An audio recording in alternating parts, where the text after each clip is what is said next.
Friend to heaven అనే నినాదమే మా ఈ ఛానల్ ఉద్దేశం. God bless you. త్వరరానైన ప్రభుడు రక్షకుడమైన క్రీస్తు శాశ్వతమైన పవిత్రమైన నామములో ఈ ప్రార్థన మనం నడబెట్టుకుని పరలోకపు తండ్రి, ఆమేన్. వందనాలండి. మరలా ఈ విధంగా కలవడానికి దేవుడు అనుగ్రహించిన అత్యద్భుతమైన అవకాశం బట్టి దేవుని నామమున మేము కలుగును గాక, ఆమేన్. అయితే ముఖ్యంగా ఈరోజు కూడా వాక్యంలో నుంచి మరిన్ని లోతైన సంగతులు నేర్చుకునే ప్రయత్నం చేద్దాం. ఇప్పటికీ మీరు చాలా సంగతులు వింటున్నారు, నేర్చుకుంటున్నారని అయితే నేను భావిస్తూ ఉన్నాను. ఒకవేళ ఇంకా ఈ లోతైన సంగతులు ఎవరైతే వినని వారు ఉన్నారో, సత్య సంబంధమైన విషయాలు నేర్చుకుని వారు ఎవరైతే ఉన్నారో, సో వాటన్నిటిని నేర్చుకునే ప్రయత్నం చేయండి. ఈ రోజున యూట్యూబ్ ఛానల్లో చాలామంది సత్యాన్ని బోధిస్తున్నారు. సత్యం కోసం బలంగా నిలబడే వాళ్ళు చాలామంది ఉన్నారు. మీరు వారిలో ఎవరి ప్రసంగం విన్నా పర్వాలేదు, కానీ సత్యం కోసం నిలబడితే చాలు. కానీ ఈ రోజున సత్యాన్ని బోధించే వాళ్ళ సంఖ్య తక్కువగా ఉంది. వ్యర్థమైన విషయాల గురించి మాట్లాడే వాళ్ళ సంఖ్య బాగా ఎక్కువ ఉంది. మరి ఏది సత్యం, ఏది అసత్యం, ఏది వాక్యానుసారమైన విషయం, ఏది వాక్యం కాని విషయం అని అంటే మనం ముందు ఏం చేయాలి? బైబిల్ చదవాలి. ఆదికాండం నుంచి ప్రకటన గ్రంథం వరకు మొత్తం ఒకసారి బైబిల్ చదవగలిగితే ఒక అవగాహన అనేది మనకు ఏర్పడుతుంది. అలా ఏర్పడిన తర్వాత బైబిల్ ఉన్నది చెప్తున్నారా, లేనిది చెప్తున్నారా, ఉన్నదాన్ని కలిపి చెప్తున్నారా, అంటే కలిపి చెరిపి చెప్తున్నారా, దీన్ని వివేచించాలంటే సత్యం ఎవరైతే చెప్తున్నారో వాళ్ళ హృదయాలు కంప్లీట్గా తేటగా ఉంటాయి. అంటే ఇక వాళ్ళకి ఏదో ఆశించి ఏదో కన్నింగ్ మెంటాలిటీ కలిగి వాళ్ళు మాట్లాడరు. వాళ్ళ దగ్గర ఎవరున్నా లేకపోయినా, ఎవరు వారు సపోర్ట్గా నిలిచినా నిలవకపోయినా, ప్రభువు పని కోసం నమ్మకంగా నేను నిలబడాలి, ఆయన చిత్తం మాత్రం నేను ప్రకటించాలనే వారి సంఖ్య మనకు కనబడిపోతుంది. చాలా క్లియర్గా వాళ్ళు మనకు అర్థమైపోతారు. ఒరే వీడు సత్యం చెప్తున్నాడు, ఇతను సత్యం చెప్తున్నాడు, కాబట్టి మనం విడిచిపెట్టకూడదు, ఇతన్ని ఇలాంటి బోధ చేసేవాడిని విడిచిపెట్టకూడదు, వెంబడించాలి అనే ఆలోచన మనకు ఆటోమేటిక్గా కలుగుతుంది. ఎవరైతే వాక్యం కాకుండా, సత్యం కాకుండా ఎటో దారి తప్పించాలనే ఆలోచనలు ఉన్నారో వాళ్ళు కూడా మనకు క్లియర్గా అర్థమైపోతారు. కేవలం కానుకల గురించి మాత్రం బోధిస్తూ ఉంటారు, లేదంటే మా సంఘంలో ఒకరండి, మీరు ఏ సంఘంలో కట్టడం కుదరదు అని మాట్లాడుతూ ఉంటారు. సో ఇలాంటి వారిని మనం ఈజీగా గుర్తుపట్టవచ్చు. అలాంటి వారిని ఈజీగా మనం పక్కన పెట్టాలి. అమ్మో మరి తల్లి సంఘం ఏంటి, ఇంకోరు అమ్మమ్మ సంఘం ఏంటి, ఇలాంటి మాటలు మాట్లాడకండి. సత్యం చెప్పట్లేదా, అయితే అర్థమైన సంగతులు మాట్లాడట్లేదా, సరైన పునాది లేదా, ఆ సంఘంలో మీరు ఉండి వేస్ట్. ఖచ్చితంగా మీరు పాతాళంకి వెళ్ళిపోతారు. దీన్ని దృష్టిలో పెట్టుకోవాలి. అయితే ఇప్పుడు సత్యం అనేది ఎలా ఉంటుందంటే, ఈరోజు ఒక మంచి విషయం చెప్తాను. సత్యం అనేది ఎలా ఉంటుందంటే, భూమి మీద మనం చాలామంది తెలుసు, మనకి ఇంకా అంతకంటే చాలామంది తెలుసు. అంటే మనకు తెలిసిన వాళ్ళందరూ మనం తెలిసిన వాళ్ళు అవ్వకపోవచ్చు. నా ఉద్దేశం ఏంటంటే, మనకి చాలా పెద్ద పెద్ద సెలబ్రిటీలు అందరూ తెలుసు. పలానా వ్యక్తి అయినా, పలానా హీరో అయినా, పలానా హీరోయిన్ ఆవిడని మనకు తెలుసు. కానీ వాళ్ళకి మనం తెలుసా అని అంటే, వాళ్ళకి మన మీద తెలుసు, తెలీదు. వాళ్ళు మనకు తెలుసు అంతే. పలానా హీరోయిన్, పలానా హీరో, పలానా పెద్ద అయినా ఇలా తెలుసు అంతే తప్ప వాళ్ళకి మనం తెలీదు. ఇప్పుడు వాళ్ళ ఇంట్లో ఏదైనా ఫంక్షన్ చేసుకుంటున్నారు అనుకోండి, మనం పిలుస్తారా? అస్సలు పిలవరు. ఎందుకు పిలవరు? వాళ్ళకి తెలియదు కదా. వాళ్ళకి తెలీదు, ఎలా పిలుస్తారు? కానీ వాళ్ళు తెలుసు. వాళ్ళు తెలిసినంత మాత్రాన వాళ్ళు మనల్ని పిలవరు, ఎందుకంటే వాళ్ళకి మనం తెలియదు కాబట్టి.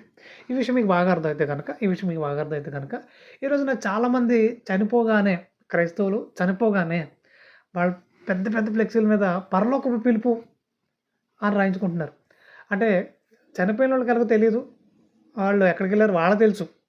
వీళ్ళు పరలోక పిలుపు వీళ్ళు రాశారనే విషయం వాళ్ళకి తెలియదు, ఎందుకంటే వాళ్ళు ఎక్కడికి వెళ్ళిపోయారు. వాళ్ళు పాతాళంకి వెళ్ళాలా, పరలోకానికి వెళ్ళాలా, ఎక్కడికి వెళ్ళాలో వెళ్ళిపోయారు వాళ్ళు. కానీ వీళ్ళేమో ఏం రాసేస్తున్నారంటే పరలోక పిలుపు అని రాస్తున్నారు. ఇప్పుడు పరలోక పిలుపు అని రాయాలంటే, అంటే పరలోకం నుండి దేవుడు పిలిచాడు అని రాయాలంటే దేవుడికి వీళ్ళు కూడా తెలిసి ఉండాలి కదా. దేవుడే పిలిచి ఉండాలి. ఈ రోజున దేవుడు పిలిస్తేనే వెళ్తున్నారా చాలామంది? లేదంటే వీళ్ళు తాగి చచ్చిపోతున్నారు? లేదంటే ఏమైనా వ్యర్థమైన ఆలోచనలు నిండిపోయి విపరీతంగా బండి క్రియేట్ చేసేసి లారీల కింద దూరేసి చచ్చిపోతున్నారు? అంటే వెళ్ళిపోతున్నారు. ఎక్కడికి వెళ్తున్నారు? పరలోకం వెళ్తున్నారా? మరి పరలోక పిలుపుని నెట్టడానికి మనం అంటే ఈ మాట గట్టిగా చెప్తే ఎలా ఉంటుందంటే బాధగా, నొప్పిగా ఉంటుంది. అరే మా వాళ్ళు చనిపోతే పరలోక పిలుపుని నెట్టుకున్నాం మేము, నీకేంట్రా నొప్పి అన్నట్టుగా మాట్లాడవచ్చు. కానీ బ్రతుకున్నప్పుడు దేవునికి తెలుసుంటేనే దేవుడు పిలుస్తాడు, ఎప్పుడైనా పిలుస్తాడు, వెళ్ళిపోతాం మనం. ఆయనకు తెలవకుండా అంటే ఆయన తెలవకుండా ఏముందండి అంటారు. ఆయన ఎరిగి ఉండడం అంటే ఆయన చిత్తానుసారంగా బ్రతుకుంటేనే ఆయన ఎరుగుంటాడు. ఆయన చిత్తానుసారంగా బ్రతుకుంటేనే ఆయన ఎరుగుంటాడు. లేదంటే ఎరగడు, ఎవరిని ఎరగడు. మీరు నాకు అక్కర్లేదు అంటున్నాడు, మీరు నాకు అసలు అక్కర్లేదు అంటున్నాడు. ఇప్పుడు ఎమ్మెల్యే ఉన్నారు, ఎమ్మెల్యే కానీ, ఎంపీ కానీ, పీఎం కానీ, సో ఇలా సీఎం కానీ పెద్ద పెద్దోళ్ళు ఉన్నారు కదా, వాళ్ళందరూ మనకు తెలుసు. పలానా ఎంపీ, పలానా ఎమ్మెల్యే, పలానా సీఎం, పలానా పీఎం అని. కానీ వాళ్ళకి మనం తెలుసా? వాళ్ళ ఇంట్లో ఏమైనా కార్యక్రమాలు జరుగుతున్నా, ఏమైనా ఫంక్షన్ జరుగుతున్నా మనం పిలుస్తారంటే పిలవను కాక పిలవరు. ఎందుకు పిలవరు అంటే మనం వాళ్ళకి తెలీదు, మనం వాళ్ళకి తెలీదు కాబట్టి పిలవరు. అంటే ఈ లోకంలో ఉన్న అధికారులే మనం పిలవట్లేదు. ఎందుకు పిలవట్లేదు అంటే మనం వారికి తెలీదు కాబట్టి పిలవట్లేదు. ఒకానొక టైంలో ఒక హీరో గారు ఒక ఆవిడని పాటలు బాగా పాడుతుందని చెప్పేసి సో ఆవిడని పిలిపించుకుని ఆవిడతో మాట్లాడడం జరిగింది. ఆవిడ ఎంత ఖుషి అయిపోయిందంటే, బాబోయ్ చిరంజీవి గారు నన్ను పిలిచారు, ఇంకా అంతకన్నా సంతోషం ఉంది, నేను చచ్చిపోయినా పర్లేదు అంటుంది. నేను చచ్చిపోయినా పర్వాలేదు అంటుంది. అంటే భూమి మీద ఉన్న ఒక మనిషిని పిలిస్తేనే ఇంత ఆనందంతో నిండిపోతే మరి పరలోకమందున్న దేవుడు వీళ్ళందరికంటే గొప్పడు కదా. పరలోకమందున్న దేవుడు మనం పిలవాలంటే మన ఆయన తెలిసి ఉండాలి, మన ఆయన చిత్తానుసారంగా నడుస్తూ ఉండాలి. అలా నడిస్తేనే ఆయన పిలుస్తాడు, లేదంటే పిలవడు. మరి పిలవకుండా వెళ్ళిపోతే ఎక్కడికి వెళ్ళిపోతాం? ఖచ్చితంగా పాతాళంకి వెళ్ళిపోతాం. ఇక ఆ విషయాన్ని ధృవీకరిస్తూ మత్తయి సువార్త 20వ అధ్యాయము 11వ వచనం ఒకసారి చూడగలిగితే, అక్కడ బుద్ధి లేని కన్యకులు మనకు కనబడతారు. సో వాళ్ళు మొదటి నుంచి కూడా కలిసే ఉన్నారు. కానీ చివరికి వచ్చేసరికి పెండ్లి కుమారుని చేత ఒక మాట అనిపించుకుంటున్నారు వాళ్ళు. ఏంటిది ఆ మాట? ఒకసారి మనం చూసే ప్రయత్నం చేద్దాం.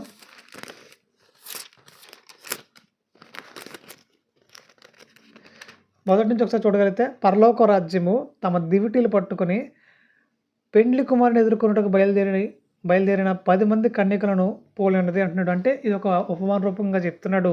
పరలోక రాజ్యం అంటే ఏంటి? సంఘం గురించి చెప్తున్నాడు. పరలోక రాజ్యం అంటే సంఘమే. సో ఈ సంఘం ఎలా ఉండబోతుందంటే ఇదిగో తమ దివిటీలు పట్టుకుని, అంటే తమ రక్షణను పట్టుకుని పెండ్లి కుమారుని కోసం ఎదురు చూస్తున్నారంట. అంటే పరలోకంలో ఉన్న యేసుక్రీస్తు వారు భూమి మీదకి రాబోతున్నారట. ఆయన రాక కోసం ఎదురు చూస్తున్నారట. అంటే క్రైస్తవులందరూ అదే నిరీక్షణతో ఉన్నారు. ఓకే డన్, మంచిది. సో అయితే వారిలో 5 బుద్ధి గల కన్యకలట, 5 బుద్ధి లేని కన్యకలట. మరి ఇలా ఎందుకు రాయించాడు అంటే క్రైస్తవులందరూ జ్ఞానవంతులే కదా అని చాలామంది మాట్లాడతారు. క్రైస్తవులందరూ జ్ఞానవంతులు కారు. అంటే ఇక్కడ విషయం మనకు అర్థం కావాలి. క్రైస్తవులకు నిజంగా ఎంటర్ అయితే, క్రీస్తుని వాళ్ళు ధరించుకుంటే ప్రతి ఒక్కళ్ళు జ్ఞానవంతులే. కానీ క్రైస్తవులకు ఎంటర్ అయితే అయ్యారు. ఎలా ఎంటర్ అయ్యారు తెలుసా? ఏదో కలిసి వస్తుందని, ఏదో పొందుకుందామని బయలుదేరిపోయారు. వాళ్ళని దేవుడు క్రైస్తవులు అనట్లేదు, క్రైస్తవులుగా పిలవబడుతున్న అన్ని జనులు అంటున్నాడు. సో వాళ్ళు కూడా ఎంటర్ అయిపోయారేమో. వాళ్ళని గురించిన మాట బుద్ధి లేని కన్యకులు అని మాట్లాడుతున్నాడు. బుద్ధి లేని కన్యకులు అన్నట్టుగా ఆయన మాట్లాడుతున్నాడు. సరే ఇప్పుడు బుద్ధి గల కన్యకులు, బుద్ధి లేని కన్యకులు ఇద్దరు ఉన్నారట.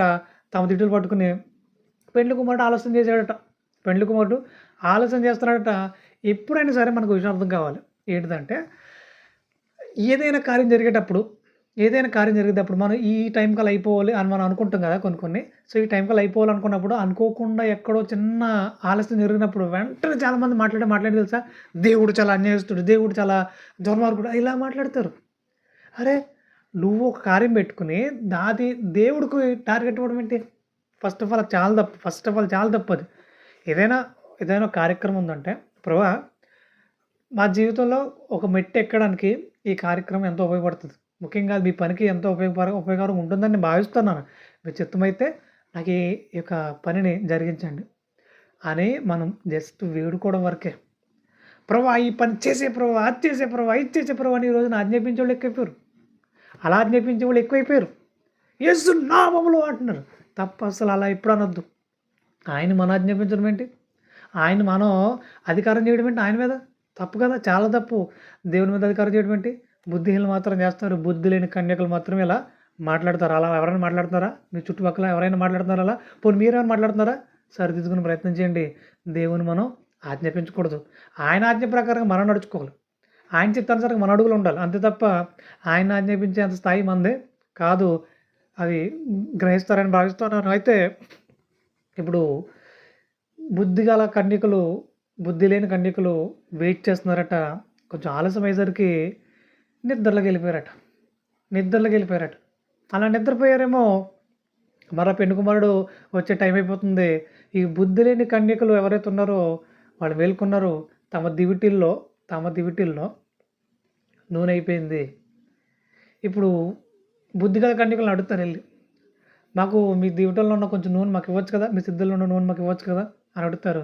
మేము ఇవ్వడానికి మాకు అవ్వదు, కానీ మాకు సరిపడగుంది, మీరు వెళ్ళి అమ్మేవారి దగ్గరికి వెళ్ళి కొనుక్కు తెచ్చుకోండి అని అంటారు.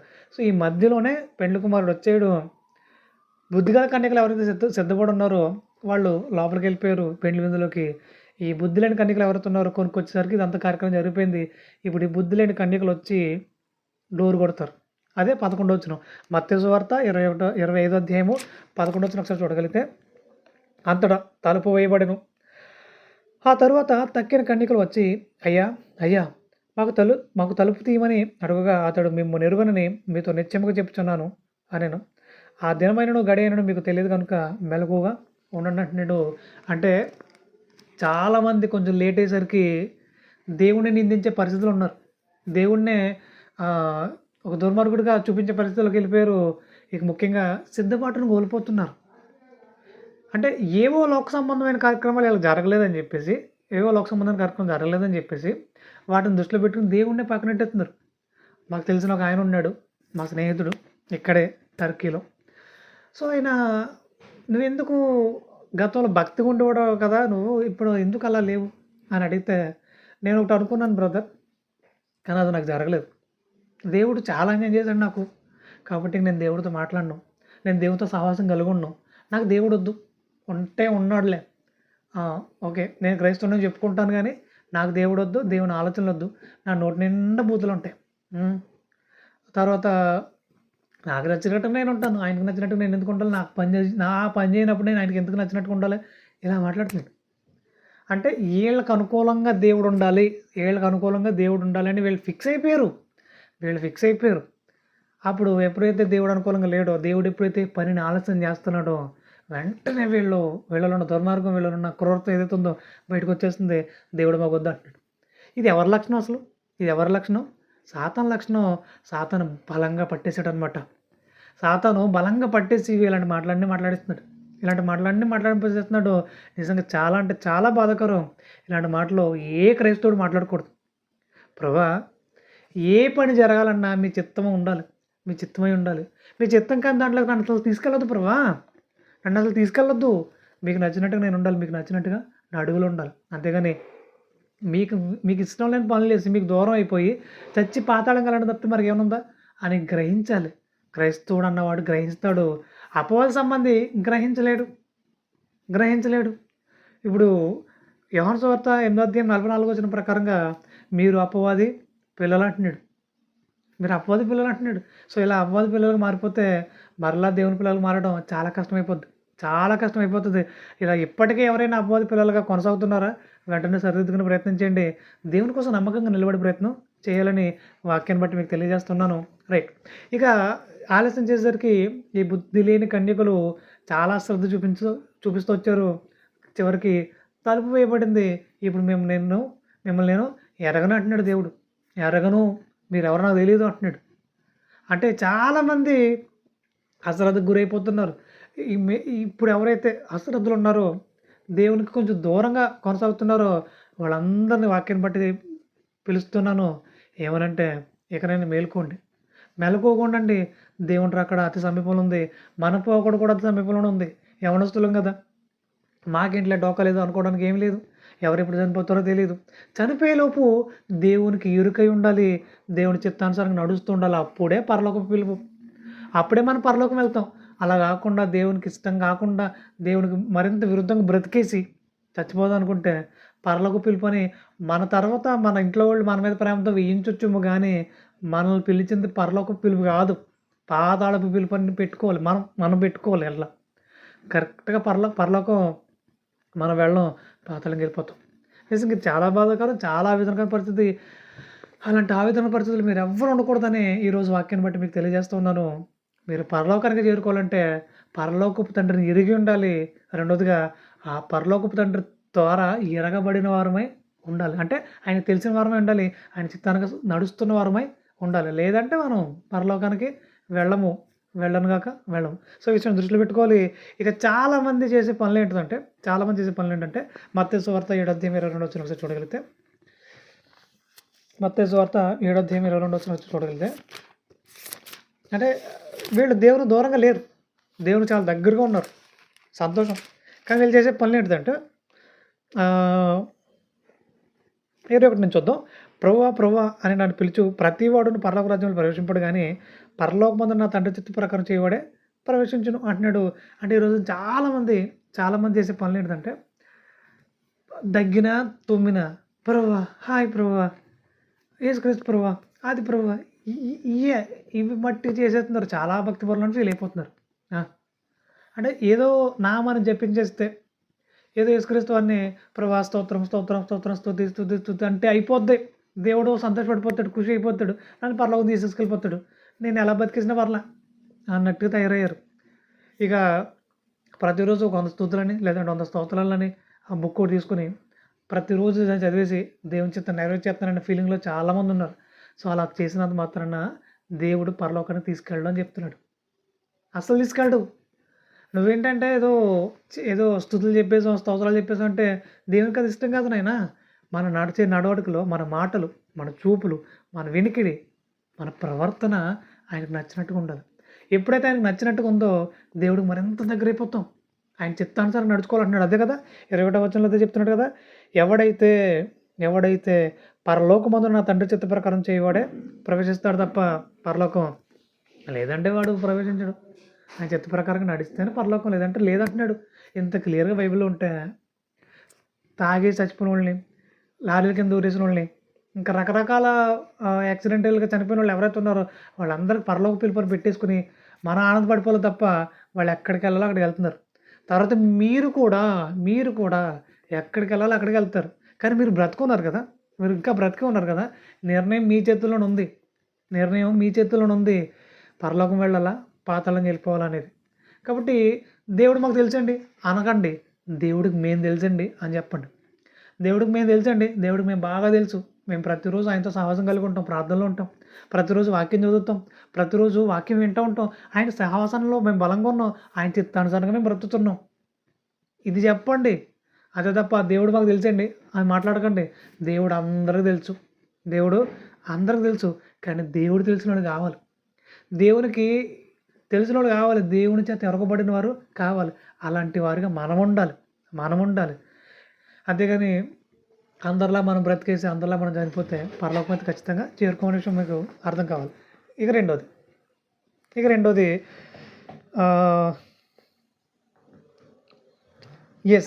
మనం దేవుని నమ్మడం కాదు, దేవుడు మనల్ని నమ్మేలా బ్రతకాలి. నమ్మకస్తులుగా అడుగులు వేయాలి. అలా కాకుండా మేము దేవుడు నమ్ముకున్నామండి అని చెప్తే అయిపోదు.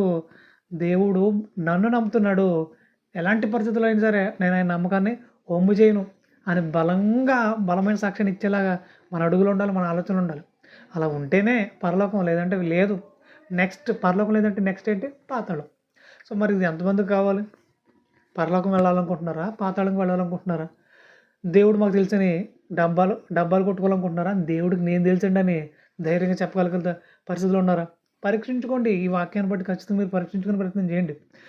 ఇక తర్వాత మరో ప్రాముఖ్యం చెప్పాలంటే,